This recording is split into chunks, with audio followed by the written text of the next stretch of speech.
Bom dia a todos. Que a paz de Jesus, o nosso Mestre, continue presente nos nossos corações. Eu brinquei com o Domingos agora. Ele falou, hoje você tem bastante tempo. Eu falei, bom, então eu posso até meio-dia, não é? Ele falou, não pode. Por causa dos picorruchos aí na evangelização infantil, não é verdade? Bom, dando sequência a uma parte anterior que eu havia feito aqui com vocês, sobre o entendimento, o cronograma, como se orienta o Evangelho segundo o Espiritismo, não é? É um tema muito longo, eu já fiz uma parte uma vez, eu vou só dar uma pincelada hoje para a gente poder continuar, não é? E hoje nós vamos estar falando sobre as bem-aventuranças, sobre o nosso trabalho individual, o nosso trabalho coletivo, que Jesus, não é, nos ensinou para que pudéssemos, então, realmente termos uma vida eterna, não é? Então, eu vou passar rapidamente aqui algumas coisas, não é? Quando surgiu o Evangelho, não é? Que, de uma certa forma, Kardec já pedindo orientações dos benfeitores amigos, ele foi orientado sobre a necessidade da construção do Evangelho. Então, ele fez essa pergunta, né? Que pensais da nova obra em que o trabalho, nesse momento, que seria a obra do Evangelho. Então, veio a orientação. Tem que ir para todos nós, não é? Eu vou adiantar um pouquinho, não é? Só para que a gente possa chegar aqui. Então, como nós temos lá, nós já vimos, né? Nós temos a lei de Deus, na questão 614 do Livro dos Espíritos, né? A consciência está na nossa mente, está em cada um de nós, né? O professor e o mestre e o modelo é Jesus, o nosso mestre, né? Eu vou dar uma adiantada aqui, só para a gente ver. Nós vimos lá o primeiro capítulo, não é? Como ele se estrutura, aonde Kardec foi buscar as orientações para que ele pudesse organizar tudo isso. O segundo capítulo, não é? Ele faz uma alusão ao capítulo anterior e também ao capítulo posterior.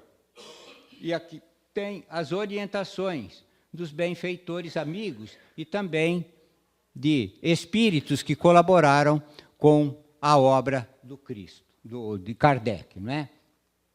O terceiro capítulo e o quarto capítulo. Esses 4 capítulos, eles são a base da doutrina espírita. Eles foram colocados na sequência, porque a partir do momento em que nós conseguimos entender, compreender esses 4 capítulos, poderíamos dizer assim, os 4 pilares da doutrina espírita, se torna mais fácil nós trabalharmos na sequência do Evangelho. Porque se nós não aceitarmos o que está nos 4 primeiros capítulos, talvez se torne difícil, de uma certa forma, nós trabalharmos as bem-aventuranças. Qual seria, então, o motivo, o objetivo de nós trabalharmos as bem-aventuranças se nós não acreditamos numa vida futura, na lei que ela sempre existiu, de todo o sempre? Recebemos num determinado ponto da nossa evolução, mas essa lei divina ela já existia em outros planetas, em outros orbes, onde os espíritos estavam prontos para recebê-la. No momento oportuno, nós recebemos através de Moisés, depois, então, o Cristo veio entre nós para que ele pudesse, de uma certa forma, exemplificar como nós deveríamos estar praticando isso, não é? Então, nós vamos ver que nós temos uma base. A base é a verdade, é o Evangelho. Nós temos um caminho a seguir. E esse caminho a seguir, ele faz parte individualmente de cada um de nós e também nós vamos perceber que é um trabalho coletivo. Nós temos que trabalhar interiormente, individualmente, adquirirmos, como poderíamos dizer, não é, o óleo necessário para manter a nossa lâmpada acesa, nos lembrando da parábola das 10 virgens, para que nós possamos merecer permanecer no plano espiritual, né? E também uma redenção coletiva, onde todos nós temos, como pode dizer os benfeitores amigos, uma responsabilidade, né, de colaborar com a evolução do nosso planeta Terra. Na pergunta 132 do Livro dos Espíritos, Kardec pergunta qual que é o objetivo da encarnação. E aí, então, os benfeitores amigos nos respondem que era dar ao espírito, né, a necessidade, ou o propósito, ou, muitas vezes, condições para que ele fizesse a sua evolução, para que nós pudéssemos aprender aquilo que o nosso planeta Terra tem condições de nos ensinar. E colaborar com a evolução do planeta, onde nós estamos fazendo a nossa evolução.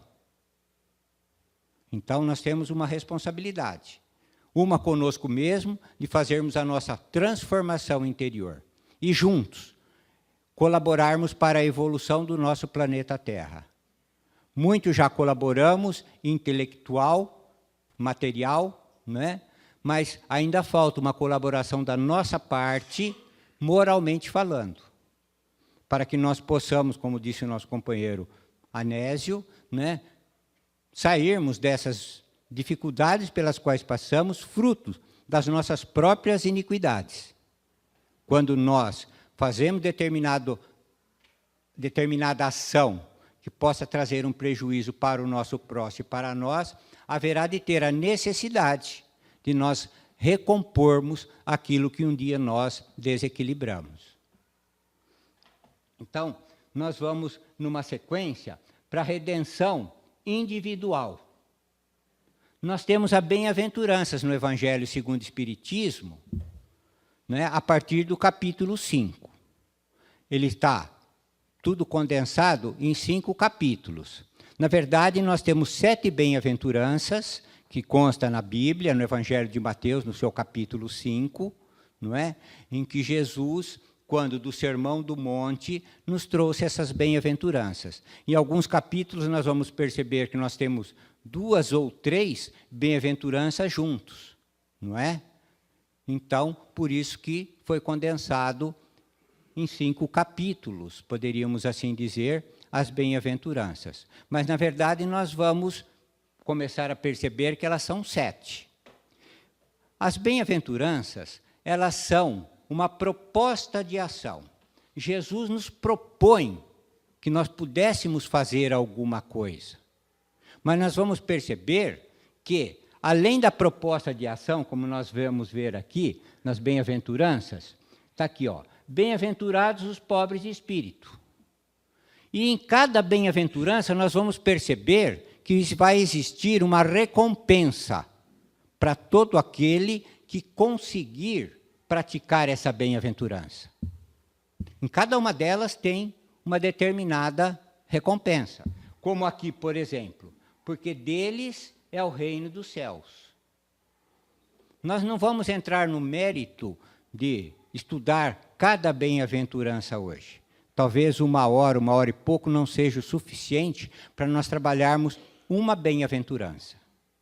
Existe a necessidade de um estudo para poder entender detalhadamente aquilo que Jesus nos falou sobre, por exemplo, o pobre de espírito. Mas podemos buscar no Evangelho, ou mesmo na Bíblia, um entendimento para aquilo, porque Kardec, ele procurou, com a orientação dos benfeitores amigos, quando colocava-se uma bem-aventurança, ele recebia dos benfeitores uma orientação do que deveria ser, ou como deveria ser, um pobre de espírito. O pobre de espírito, poderíamos assim dizer, era aquela pessoa mais humilde. É isso que o Cristo quis dizer. Tanto é que nesse capítulo do Evangelho, não é, ele fala que ele dava graças ao Pai por ter escondido isso dos doutos, daqueles doutores da lei, porque eles já se achavam o suprassumo, poderíamos assim dizer. Já tinham um estudo, já tinham conhecimento, então eles não estenderiam sobre isso. Tanto é que quando Jesus disse que alguém nos batesse na face direita, nós deveríamos oferecer a outra. E muitos riram do Cristo naquela fala dele, porque eles não entendiam o que o Cristo falava sobre a necessidade da aceitação, da submissão. Que quando nós pegamos no todo, nós vamos entender lá no capítulo 10 do Evangelho segundo o Espiritismo, quando ele fala, bem-aventurados os misericordiosos, pois eles próprios obterão misericórdia. Ou seja, nós ainda necessitamos da misericórdia do nosso próximo, porque somos espíritos ainda imperfeitos e, de uma certa forma, nós levamos o desequilíbrio, o prejuízo também para o nosso próximo. Eles falam, bem-aventurados os que choram, pois eles serão consolados. Nesse capítulo, os benfeitores amigos nos mostram o porquê do nosso sofrimento. Todo encarnado, de uma certa forma, ele tem um tipo de sofrimento, físico ou moral.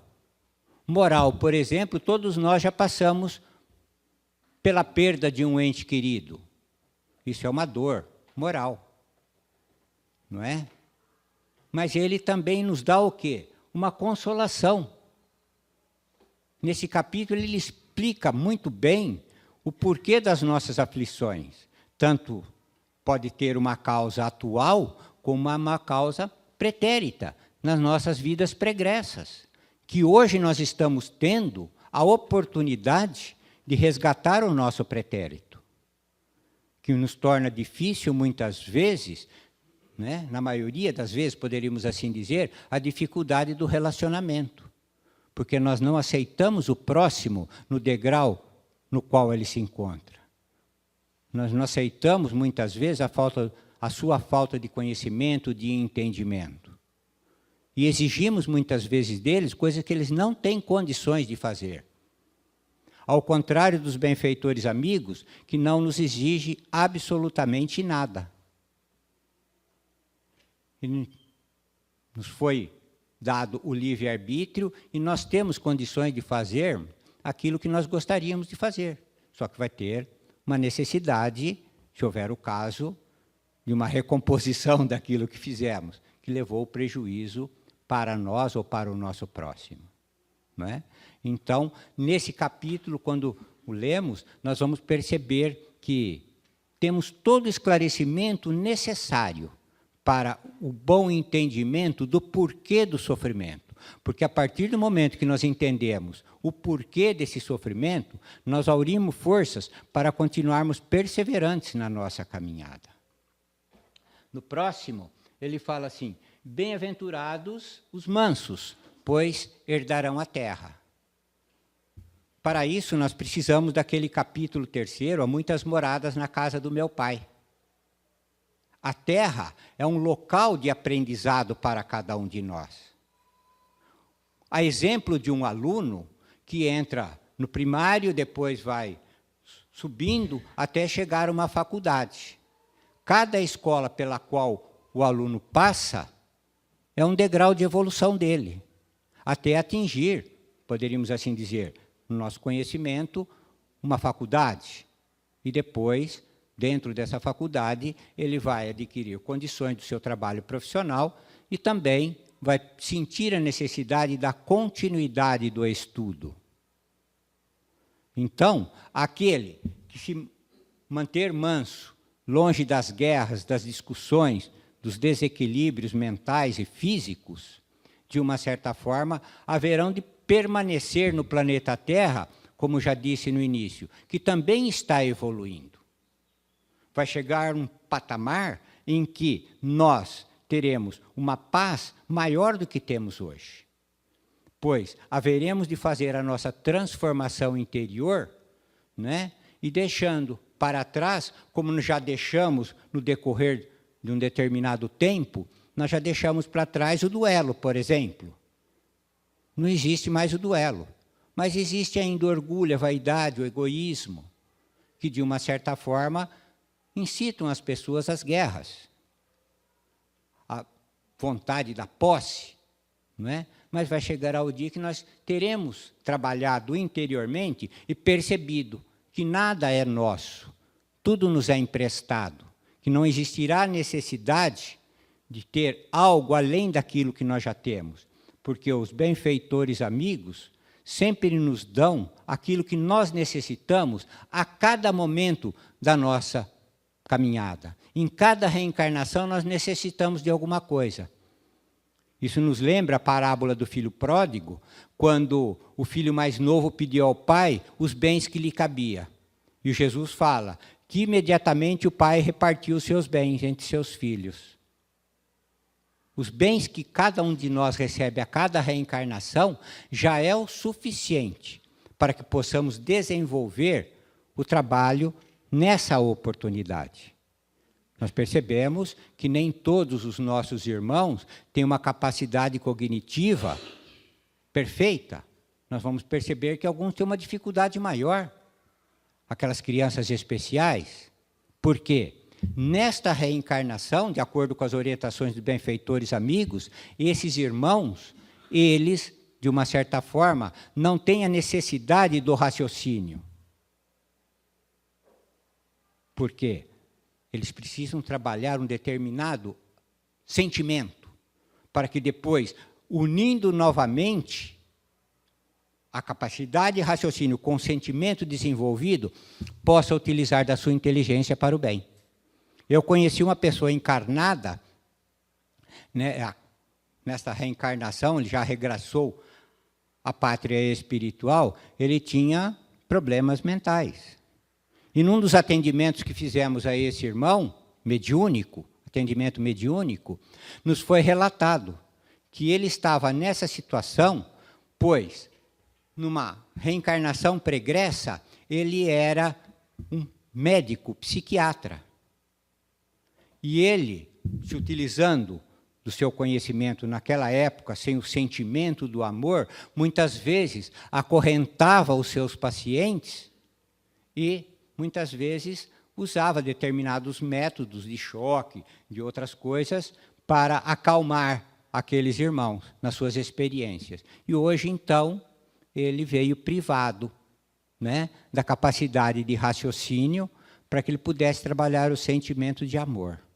Então, nós vamos ter, sim, com certeza, a mansuetude em nossos corações futuros quando nós conseguirmos desapegar das coisas materiais.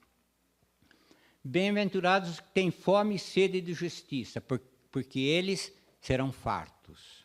Todos nós estamos realmente buscando por uma justiça social, uma justiça de igualdade, não é? O que está acontecendo atualmente é justamente isso. Todos nós estamos indignados com a justiça. Não só no nosso Brasil, mas no mundo todo. Nós percebemos que isso é uma coisa mundial. Não é só aqui no Brasil. Tem coisas que nós realmente não vamos conseguir fazer justiça, mas precisamos lutar por ela. Tipo assim, nós não concebemos muitas vezes aqueles irmãos que passam fome, que desencarnam por fome, por sede, na África. Às vezes questionamos a bondade divina, a justiça divina. Não é? Porque Deus, entre aspas, deixa um espírito ou vários espíritos passarem fome, morrerem de sede, desnutridos. Mas isso é justiça divina, dando oportunidades a esses irmãos de uma certa forma, refletirem nos seus feitos pretéritos.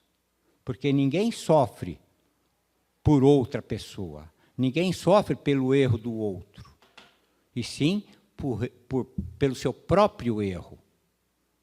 Então, aqueles irmãos estão passando por essas dificuldades porque, com certeza, em vidas pretéritas, de posse de muitos bens, não davam uma migalha do próprio pão para aquele faminto.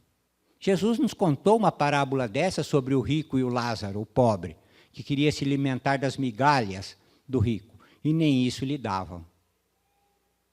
Então, cada um tem um determinado trabalho a desenvolver. Bem-aventurados os misericordiosos, pois eles alcançarão a misericórdia. Esse aqui eu vou deixar para o fim. Eu vou, de uma certa forma, pular ele agora, porque eu retornarei ele um pouco mais à frente. Vamos lá. Bem-aventurados os limpos de coração, ou os puros de coração, porque eles verão a Deus. Quando eu estava sentado ali, vieram as crianças. Me lembrei de um trabalho que eu desenvolvi há um tempo atrás, no Orfanato Renascer, onde eu, toda terça-feira à noite, eu levava uma historinha para eles de fundo moral, religioso, porque nós tínhamos pessoas lá de várias seitas, de várias religiões, crianças. E eu levava uma historinha para eles. E na hora de fazer o encerramento, era uma briga, porque todos eles queriam fazer a oração do Pai Nosso. Tinha dia que eu precisava fazer assim, então vamos fazer o seguinte, vamos fazer todos nós juntos, porque senão não vai dar para todos fazerem. Então a gente dava as mãos e nós fazíamos em voz alta, para saciar a vontade interior deles, de alguma forma colaborar. Quando as crianças entraram aqui para fazer aquela leitura, eu lembrei imediatamente daquelas crianças e pensei assim, será que se nós chamássemos alguns adultos aqui para ler uma coisa, será que todos viriam tranquilamente? Eu já vi alguma pessoa fazendo assim, fica mais difícil. E é justamente isso que o Cristo fala. A pureza de coração de uma criança, não é para as crianças, mas aqueles que se assemelham às crianças. Aquele que tem um coração puro. O coração puro é aquele que não se preocupa com o que o outro está pensando, o que o outro está sentindo. Essa é a pureza de coração. É isso que o Cristo espera de cada um de nós. Fazermos. É natural que isso aconteça pelo estágio evolutivo no qual nós nos encontramos. Nós ainda estamos num homem animalizado, que está preocupado em sua defesa. Nós somos assim. É um instinto de conservação nosso. Chegará o momento em que todos nós, quando deixarmos o homem animal e buscarmos o homem espiritual, estaremos mais abertos, prontos para qualquer tipo de experiência, independentemente do que os outros possam pensar, falar ou agir contra cada um de nós. Será que se nós tivéssemos o conhecimento que nós, no final da nossa reencarnação, nós poderíamos ser crucificados, será que nós iríamos reencarnar numa boa?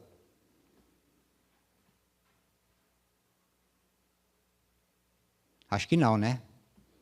De jeito nenhum. O Cristo sabia que ele haveria de ser crucificado. E ele veio.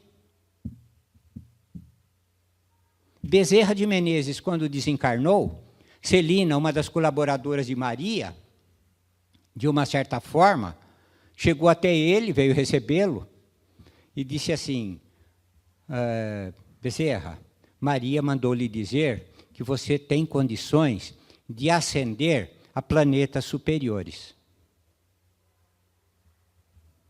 E Bezerra, então, falou, Celina, posso fazer um pedido para Maria? E aí, então, Celina falou, olha, você pode pedir, eu vou, e de uma certa forma, levo para Maria. Ele falou, olha, pede para Maria se eu posso permanecer no planeta Terra enquanto existir dor física e dor moral. Celina falou, tá bom. Pegou, foi lá, conversou com Maria. E aí ela veio com a resposta. Falou, olha, Maria falou que você pode permanecer. Todos nós, muitas vezes, queremos desencarnar e ir para o céu. Talvez a gente trabalhe pensando que seria a última reencarnação nossa, não é verdade? Conversando assim, já pessoas me disseram assim, Pirola, eu tenho que passar por isso mesmo? Então eu quero aguentar isso aí até o final da vida, porque eu não quero mais ficar junto dessa pessoa. Falei, não é por aí o caminho. A gente não é para se aguentar, a gente é para se amar. E o amor no coração de Bezerra fez com que ele não quisesse ir para plano espiritual superior. Pelo sentimento da dureza, da dor física e moral pela qual nós passamos. Ele se sentiu muito mais útil aqui entre nós do que no plano espiritual. E foi concedido a ele. Ele está aqui entre nós. Por quanto tempo? Não sabemos. Mas está desenvolvendo o seu trabalho. Vamos lá. Bem-aventurados os pacificadores, pois eles serão chamados filhos de Deus. Nós que somos pais, ainda imperfeitos, zelamos pelo equilíbrio dos nossos filhos. Não é? Nós não queremos que os nossos filhos entrem em desavença. Imagine, então, Deus, nosso Pai, na sua infinita bondade. Ele pede que cada um de nós, ao invés de levar a discórdia, seja um pacificador. Que onde a gente perceber que possa existir uma discórdia, a gente possa levar uma palavra de incentivo, de encorajamento, de apaziguamento de sentimentos, de ações para com o nosso próximo. Para que nós, assim, consigamos implantar no planeta Terra aquilo que o Cristo disse, que haveria de ter um momento em que existiria um só rebanho e um só pastor. Um só rebanho, todos falando a mesma língua. E qual a língua? Do Cristo, aquela que ele nos ensinou. Vamos lá. Bem-aventurados que sofrem perseguição por causa da justiça, porque deles é o reino dos céus. Aqui ele fala, de uma certa forma, que todo aquele que busca a justiça e vier sofrer uma perseguição, terá um merecimento, não só do planeta Terra, terá o merecimento de viver em qualquer planeta, no reino dos céus. Ele fala aqui, no reino dos céus. Todo e qualquer planeta superior ao planeta Terra é um planeta superior, moralmente, intelectualmente falando. Passaremos, então, a ter o merecimento de habitar qualquer desses planetas. Vamos lá. Aqui, nós vamos perceber, no capítulo 11º ao 17º, nós temos aquilo que eu falei, uma redenção individual. É um trabalho de cada um. Esses capítulos foi feito individualmente para nós. É um trabalho de reforma íntima. Nós vamos percebendo que ele vai aumentando o grau de dificuldade. Começou fácil, amar o próximo como a si mesmo. E daí já vem o segundo, olha lá, amar os vossos inimigos. Já está difícil de nós amarmos o nosso próximo como a nós mesmos, já começa a partir para os inimigos. Depois, ele fala assim, olha aqui, ó, não saiba a vossa mão esquerda o que dá a vossa mão direita. Lembra daquela velhinha que foi colocar umas moedinhas no gasofilácio, o óbolo da viúva? Ele fala do nosso orgulho, da nossa vaidade, que muitas vezes acabamos, quando fazemos um ato de caridade, de uma certa forma, acabamos, né, colocando, como o próprio Cristo diz, não soeis as trombetas, não é? Mas em silêncio. Nós temos duas partes no nosso cérebro, a direita e a esquerda. Uma delas é a racional, é mercenária. A outra é o sentimento, é o amor. Então, ele fala que a parte mercenária, o nosso ego, não venha saber o que nós façamos de caridade.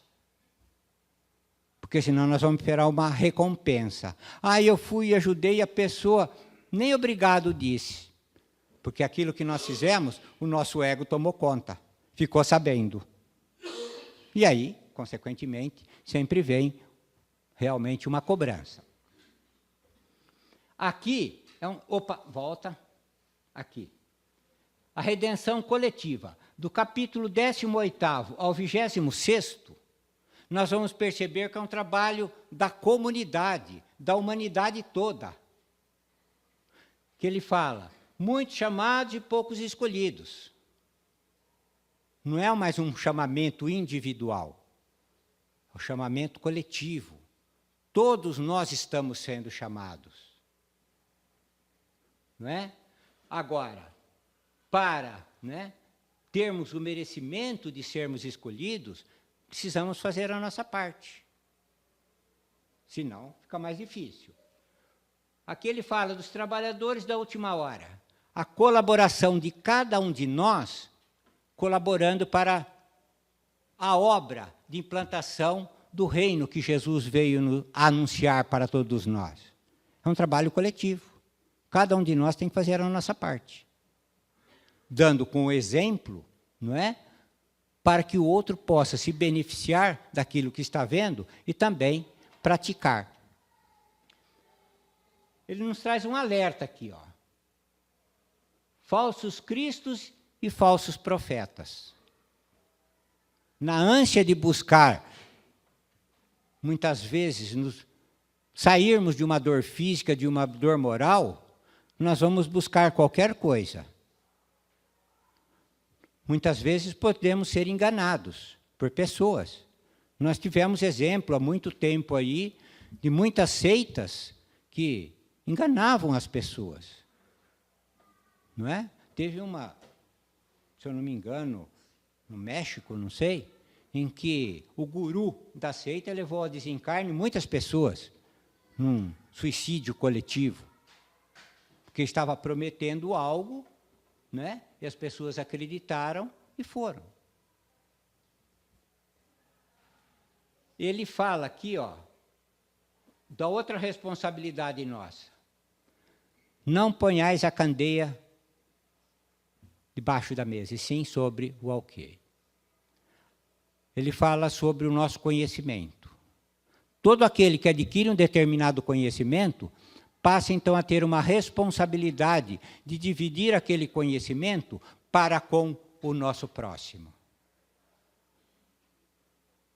Colaborando para a evolução. Se um cientista fizesse uma pesquisa, guardasse para ele e não dividisse com outros cientistas, quando ele desencarnasse, o outro cientista teria que começar do zero a sua experiência. Isso em todos os sentidos. Moralmente, falando, a mesma coisa. Aqui ele fala sobre a necessidade de sairmos da nossa zona de conforto. Todos nós chegamos à casa espírita em busca, como a gente sempre fala, brincando, carregar as baterias, não é verdade?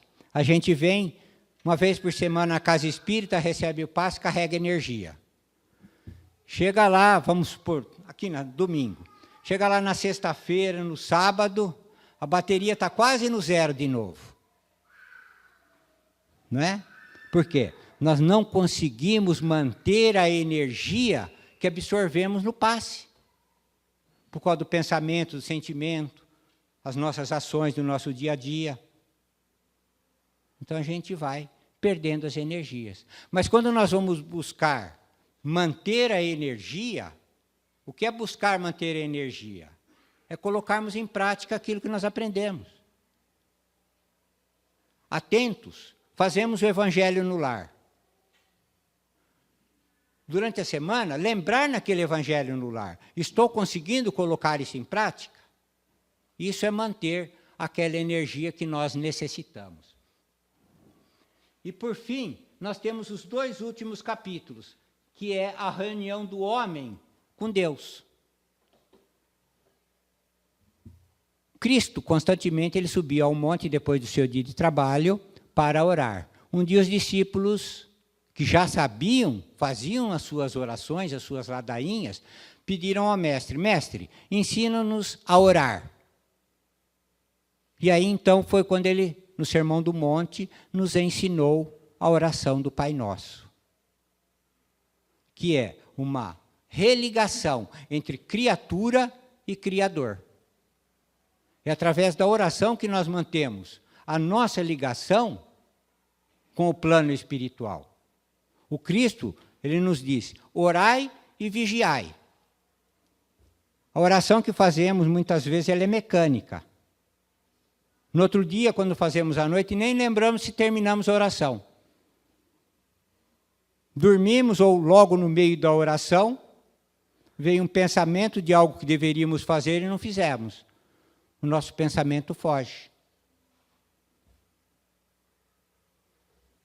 Então, nós diminuímos a intensidade dessa ligação com o plano espiritual. E no último capítulo, então, nós temos lá uma coletânea de preces, aonde, de uma certa forma, nos ensina a fazer vários tipos de orações. Não somente a oração do Pai Nosso. Muitas vezes não temos a oportunidade de escrever o nome de alguém para pedir uma vibração, no caderno de vibração da casa que nós frequentamos. Mas no nosso lar, nós temos como pedir por um enfermo, por um recém-nascido, por um ente querido que está prestes a retornar à verdadeira vida, à vida espiritual. Nós temos esse recurso, em que podemos fazer e devemos fazer. Isso nos lembra uma passagem do Chico Xavier, quando ele já próximo do seu desencarne, conversando, como ele conversava direto com Emmanuel, falou assim, Emmanuel, o que eu estou fazendo aqui encarnado? Eu não tenho condições mais de sair da cama, de trabalhar, de fazer nada. Querendo dizer, posso ir embora já, não tem mais o que fazer. Emmanuel perguntou a ele assim, Chico, você ainda sabe orar ou rezar? Ele falou, ainda sei. Ele falou, então, ore, porque tem muitas pessoas que precisam da sua oração. E quando nós oramos, nós fazemos em cada um de nós uma luz. E essa luz, ela vai envolver aquelas pessoas pelas quais nós estamos orando por ela. Da mesma forma, quando muitas vezes nós pedimos que alguém possa estar fazendo uma oração para cada um de nós, podemos então também fazer para o nosso próximo. Muito bem. Eu precisei falar rapidamente, estou bem em cima do horário, né? Nós vamos encerrando aqui essa parte. Deixa eu voltar um aqui. Deixa eu voltar lá na frente.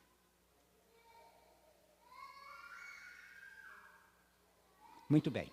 Eu falei que voltaria ao capítulo 10 do Evangelho segundo o Espiritismo, que tem por título Bem-aventurados os misericordiosos. Certa vez Jesus estava ensinando um grupo de pessoas, sentado numa praça, e chegou próximo dele um doutor da lei. E esse doutor da lei disse assim, primeiramente, deixa eu falar, isso está no Evangelho de João, no capítulo 10, tá? O doutor da lei falou assim, mestre, o que eu preciso para merecer a vida eterna? E ele diz assim, o que diz a lei? Como a lês? E aí então o doutor da lei respondeu, amar o Senhor, nosso Deus, de todo o coração, de todo o sentimento, toda a nossa alma, e ao próximo como a si mesmo. Jesus disse, fazei isso e viverás. Mas o doutor da lei, querendo entender um pouco mais, perguntou a ele, mas quem é meu próximo?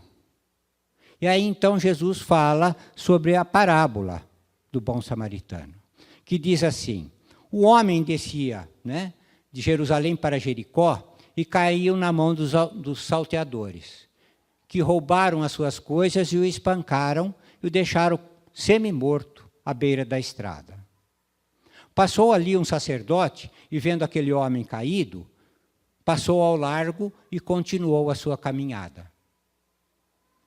Logo em seguida veio um levita, que também vendo aquele homem caído, passou ao largo e continuou a sua caminhada.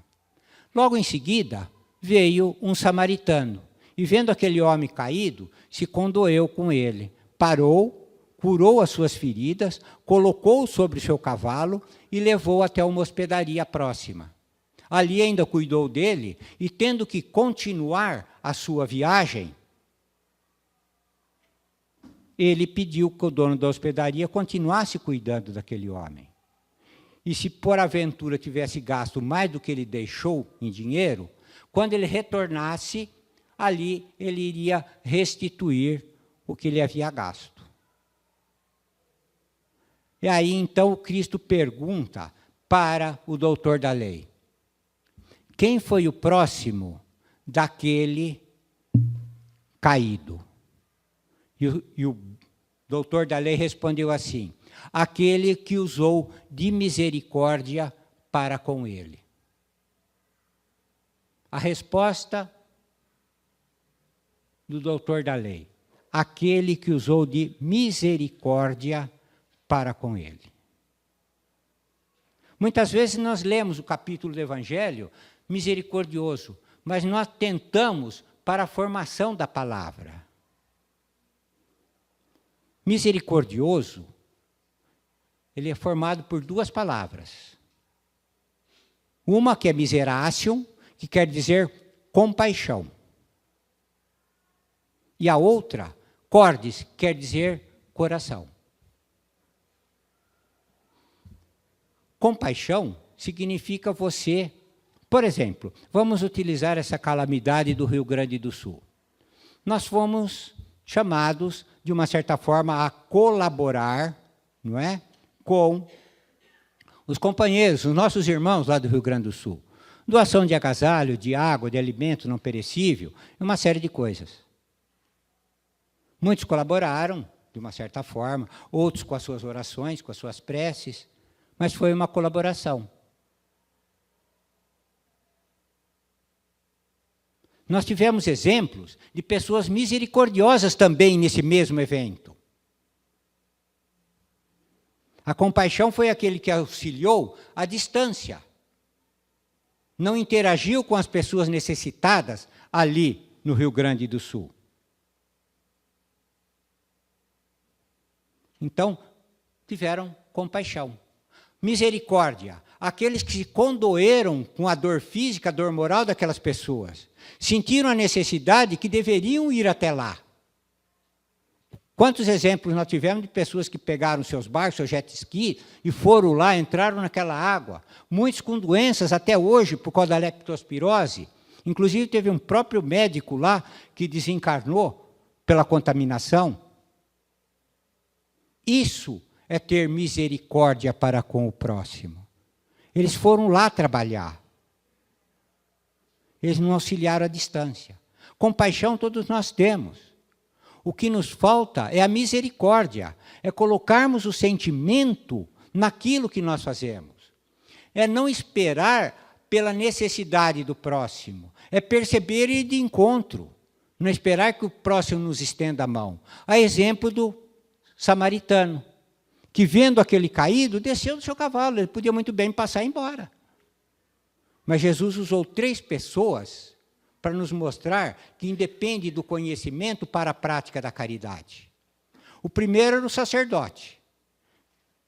Tinha um conhecimento muito grande, tanto dos 10 mandamentos quanto da lei do Torá. Eles estudavam isso. Depois ele se utilizou de um levita. Quem que era o levita? O fariseu, o escriba, os fariseus, o levita. Aqueles encarregados de absorver o conhecimento do sacerdote e levar ao povo, pois eles estavam mais em contato com o povo. Mas também não fez nada. Tinha o conhecimento, mas não tinha obras. E aí ele se utilizou do samaritano. Por que ele se utilizou do samaritano? Porque o samaritano era tido como um povo ímpio, que não praticava aquilo que os hebreus praticavam. Não lavavam as mãos antes das refeições, não oravam em Jerusalém, no grande templo. Não seguiam os mesmos rituais que os hebreus seguiam. Então, eles eram considerados um povo ímpio. Mas foi aquele considerado ímpio que, de uma certa forma, praticou a misericórdia para com o próximo. Então, é nesse sentido que nós precisamos entender as bem-aventuranças. Cada uma delas vai ter uma explicação, vai ter um entendimento sobre isso aí. E é a partir desse entendimento e da prática disso é que passaremos então a ter o merecimento, como o Cristo ensinou aquele doutor da lei. Fazer isso e viverá para sempre, ou terá a vida eterna.